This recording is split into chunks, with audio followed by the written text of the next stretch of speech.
She met him in the fall. The world was turning gold and red, and so was her heart. John wasn't just another man. He was the answer to prayers she hadn't even dared to speak aloud. Tall, kind-eyed, and thoughtful in a way most people had forgotten to be, he made her believe that maybe, just maybe, forever could be real.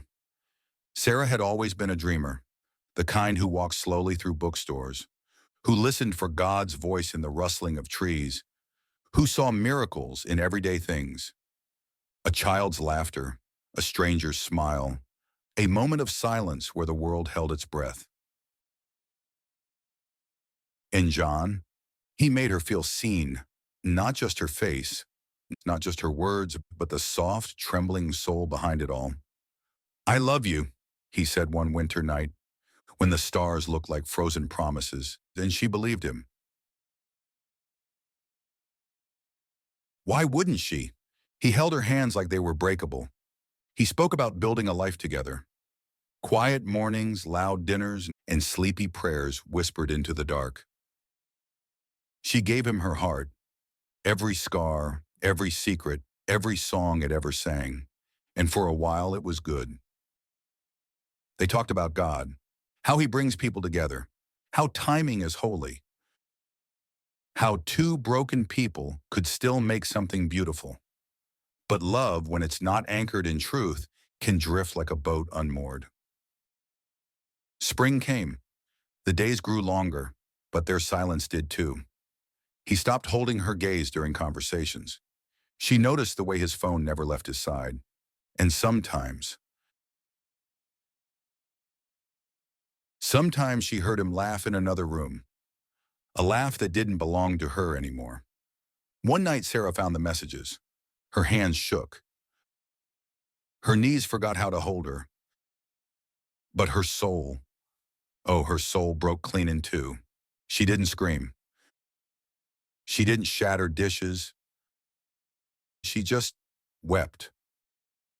Soft, aching sobs that only angels could hear. She asked him why. He said he didn't know. Said it wasn't about her. Said he still cared. But love that betrays is not love at all.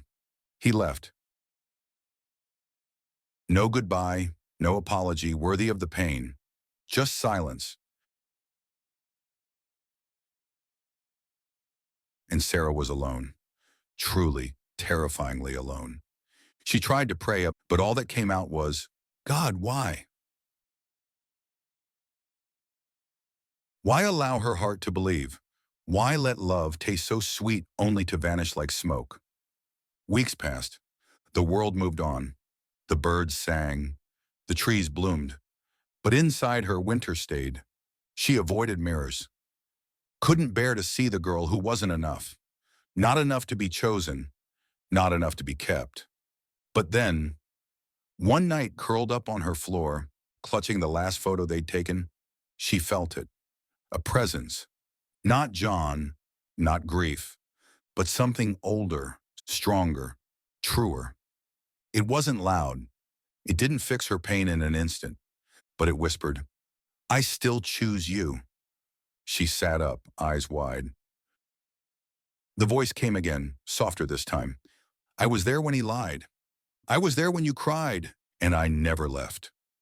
Sarah wept again.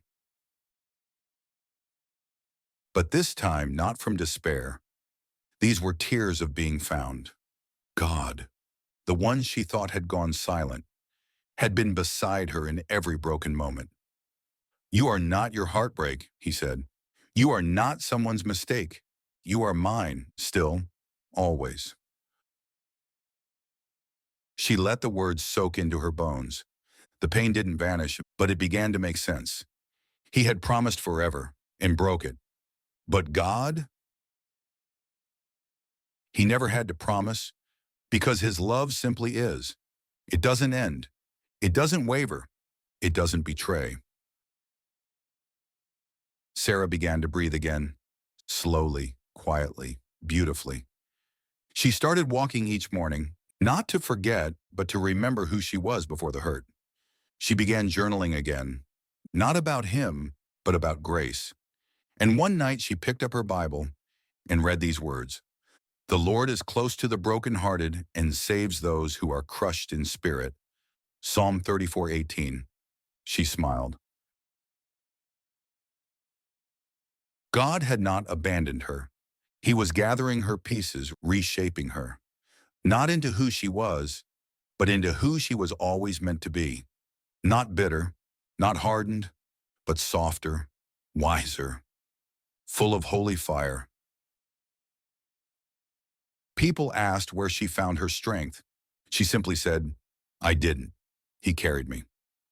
As months passed, Sarah no longer flinched at his name. She no longer replayed the betrayal.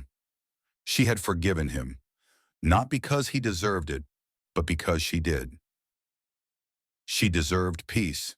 She deserved release, and forgiveness unlocked both. One summer evening, she wrote him a letter. She didn't send it. It simply said, "I loved you, but I love me more now." And God never left. She placed the letter in her drawer, and with it, the last memory of him. Now when she walks through bookstores, when the trees whisper, when silence stretches, she listens for a different voice. Not his, God's.